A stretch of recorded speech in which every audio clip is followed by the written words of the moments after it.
Untuk menjawab beragam pertanyaan yang kemudian tadi sudah disampaikan oleh Prof. Telisa, kemudian Pak Teguh, dan juga ada Prof. Bayu tadi sudah menambahkan, saya ke Pak Agung lagi nih. Pak Agung, kira-kira untuk menentukan kebijakan seperti ini, apa kajian yang sudah dilakukan sebelumnya? Sehingga ini apakah memang muncul secara tiba-tiba, bim salah bim, atau seperti apa sebenarnya Pak Agung?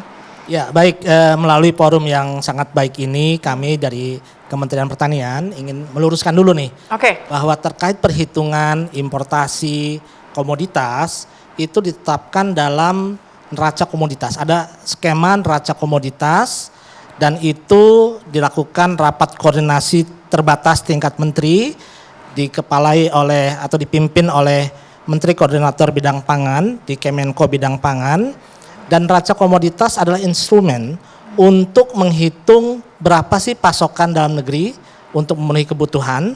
Nah, kalau defisit ya tentu melalui impor. Dari impor ini kemudian ditentukan berapa untuk BUMN melalui mekanisme penugasan, kemudian berapa swasta, berapa daging beku, berapa sapi hidup, semua dikaji. Semua ditetapkan dan diputuskan oleh para menteri di bawah Menteri Koordinator Bidang Pangan tadi. Butuh berapa lama untuk pengajian? Prosesnya panjang dan sesuai dengan peraturan yang ada, penetapan neraca komoditas itu harus dilakukan H-1, artinya di tahun sebelumnya. Jadi nggak ujuk-ujuk untuk 2026 terus baru Januari begitu. Itu Desember sudah selesai. Diputuskan angkanya dan tentu berdasarkan perhitungan kementerian dan lembaga. Jadi bukan hanya Kementerian Pertanian. Walaupun Pak Menteri Pertanian selaku Kepala Badan Pangan Nasional juga begitu. Nah, kemudian kenapa dan melalui mekanisme perhitungan di eselon 2, eselon 1, kemudian baru tingkat menteri itu baru ditetapkan. Dan saat ini sesuai dengan undang-undang BUMN yang baru, untuk penugasan khusus kepada BUMN itu harus melalui salah satunya surat keputusan bersama para menteri terkait SKB untuk menugaskan BUMN ini. Dan sekali lagi BUMN ditugaskan dalam konteks cadangan pangan pemerintah. BUMN apakah siap? Ya tentu harus siap. Karena ada 11 komoditas sesuai dengan Perpres nomor kalau tidak salah nomor saya lupa nomornya, tapi tahun 2022 ada 11 komoditas termasuk daging sapi ini yang merupakan komoditas yang harus ada cadangan pangan pemerintahnya. Jadi sekali lagi BUMN ditugaskan tentu dalam konteks cadangan pangan pemerintah dan tujuannya adalah dalam rangka stabilisasi ketersediaan dan juga harga. Nah, dulu tadi Pak Maryanto menyampaikan tuh, dulu juga seperti ini.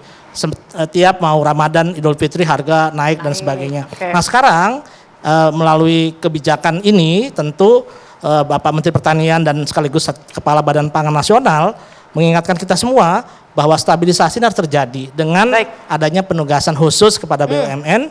Dan alhamdulillah sampai saat ini kami tadi mengecek ke lapangan, daging sapi harga di bawah harga acuan penjualan. Baik, untuk kajian itu apakah sudah melibatkan asosiasi untuk membahasnya? Ya, tentu kami di pemerintah bersama dengan kementerian lembaga terkait melakukan rapat-rapat koordinasi untuk menghitung. Dan semua data yang dihitung adalah data dari BPS, karena BPS juga bagian dari rapat koordinasi tersebut.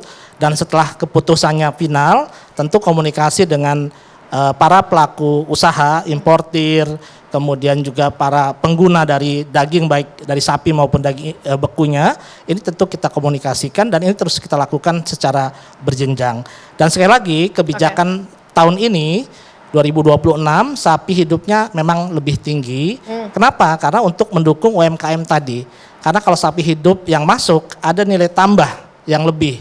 Gitu, dibandingkan kalau misalnya hanya daging sapi. Dan sekali lagi untuk sampai dengan Lebaran pemerintah terus berkoordinasi dan meminta serta sudah disanggupi oleh para feedlotter harga sapi hidup kita di angka maksimum 55.000 di tingkat tempat penggemukan sapi. Di rumah potongnya 56.000. Baik, saya buat Pak Maryanto harusnya bagus ini.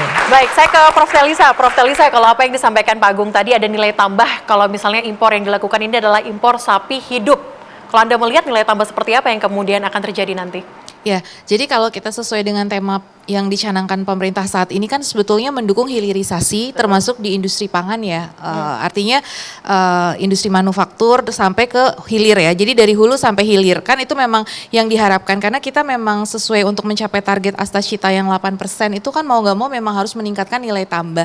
Nah, cuma memang hilirisasi ini untuk daging sapi sendiri ya memang itu sangat penting ya karena kan seperti diketahui tadi ada bakso, ada apa turunannya ya, ada steak, ada apa ya. Jadi turunannya dan kita itu kan negara kuliner juga ya. Kalau kita lihat sekarang vlogger-vlogger nih Gen Z ya banyak kuliner. Nah itu di hilirnya sendiri berkembang. Makanya tadi yang disampaikan Prof Bayu sangat menarik ya bahwa market kita itu sangat terdiversifikasi. Jadi daging sapi itu bisa menjadi apa aja nilai tambah mulai dari sapi hidup kemudian dia nanti diolah kemudian menjadi daging sapi. Nah daging sapinya itu nanti diolah jadi apa tadi ada iga, ada sop buntut, ada apa segala macam ya, sampai ke steak dan lain sebagainya ya. Jadi banyak banget turunan-turunannya dan apalagi dengan Gen Z sekarang yang memang tren kulineri dan adanya vlogger-vlogger pangan itu juga menjadi sangat hidup juga ya. Jadi memang tentu untuk meningkatkan nilai tambah itu memang sangat diperlukan. Jadi artinya bagaimana kita peternakan ya, meningkatkan nilai tambah dari sektor peternakan. Nah kalau dikaitkan juga program prioritas kita kan MBG.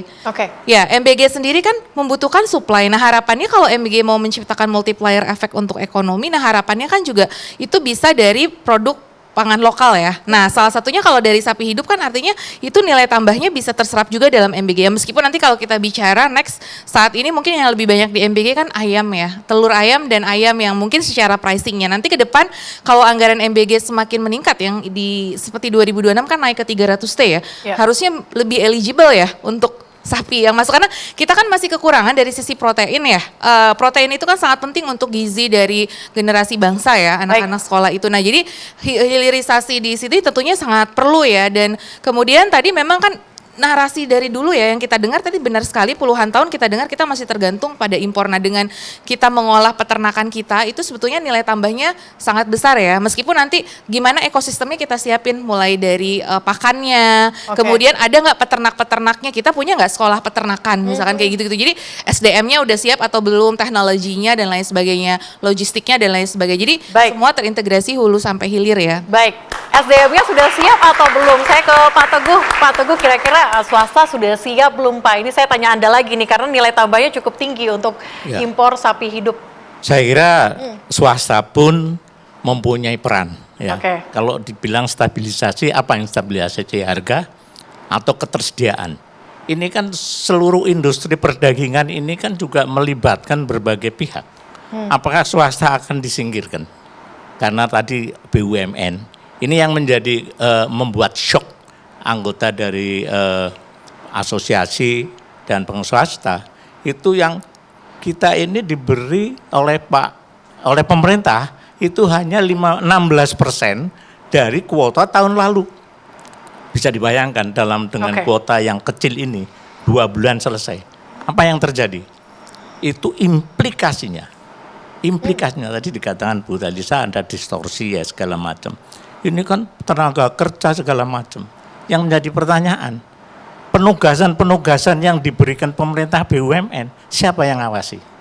Saya tanyakan mungkin Pak Dirjen yang bisa jawab, harusnya kan ada parameter-parameter, lalu apa yang ditugaskan? Kalau daging murah, saya ingin sedikit ke belakang. Tahun 2016, Presiden kita Pak Jokowi mengambil keputusan politik yang berisiko, memasukkan daging dari India yang statusnya tidak bebas PMK. Tujuannya adalah supaya itu terjangkau oleh masyarakat. Apakah itu sudah terjangkau sekarang?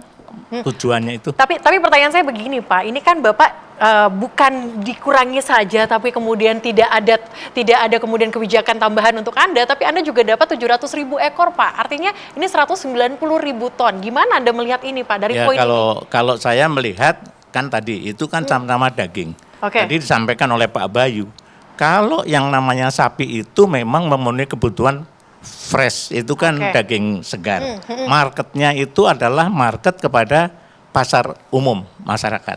Sedangkan yang dilakukan oleh pengusaha ini import itu adalah hotel. Oke. Jadi restoran. pasar itu ya Pak ya? Berbeda. Oke. Segmen pasarnya berbeda kok. Kalau di Pak Yanto mengatakan yang disebut itu adalah fresh meat. Oke. Tapi untuk tadi Pak Bayu bahwa ada bagian-bagian yang memang tidak bisa dipenuhi. Karena ada kebutuhan-kebutuhan hotel yang belum bisa terpenuhi dengan produk lokal. Oke, saya ke Prof Bayu. Prof Bayu, apakah seharusnya misalnya untuk 700.000 ekor ini dibagi rata aja? Nggak harus dikasih semuanya ke swasta atau seperti apa kalau dari pandangan Anda, Pak? Nah, kalau saya kira makanya tadi itu yang kita agak harus meluruskan dulu ya. Oke. Jadi bisnis sapi hidup dengan bisnis daging sapi beku yang dibawakan oleh Pak beda pasarnya. itu beda pelakunya, beda pasarnya, dan juga beda berbagai macam dimensinya. Kalau dia pakai daging beku maka dia bisa datang dari lebih banyak negara. Kalau dia daging sapi hidup mungkin relatif lebih terbatas negara pemasoknya. Jadi ini memiliki suasana yang berbeda. Itu saya kira poin yang penting. Tapi kalau menurut saya, lagi-lagi saya sih lebih baik karena pengalaman saya di pemerintahan juga, adalah buatlah kebijakan yang para pelaku usaha, apakah pelaku usaha untuk daging, impor daging maupun sapi hidup, itu bisa membuat perhitungan yang lebih panjang, 2-3 tahun ke depan lah paling enggak. Sehingga kemudian mereka bisa membangun, kalau pakai istilahnya Bu Talisa tadi, ekosistem bisnisnya yang sesuai dengan itu gitu.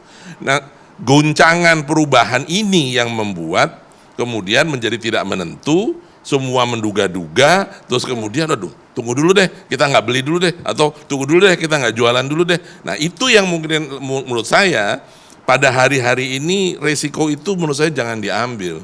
Kan tadi juga saya terlewat tuh tadi Pak yang dari catering mengatakan, Pak Riza mengatakan apa? Imlek, maaf tadi di TV kan, Imlek, kemudian Ramadan, kemudian Lebaran gitu. Dan itu menurut saya adalah saat-saat di mana masyarakat akan gelisah kalau konsumsinya tidak bisa dipenuhi. Jadi pertama, bikin kebijakan yang konsisten. Kedua, pahami bahwa di dalam bisnis perdagingan ini tidak tunggal. Oke. Itu ada macam-macam gitu di dalamnya dan itu harus ditelaah secara lebih mendalam. Oke, jangan sampai nanti penjual dan juga pembeli ini wait and see, menunggu kapan harganya turun, kapan harus beli dan sebagainya. Kita lanjutkan usai jeda, tetaplah bersama kami di Indonesia Biz Forum.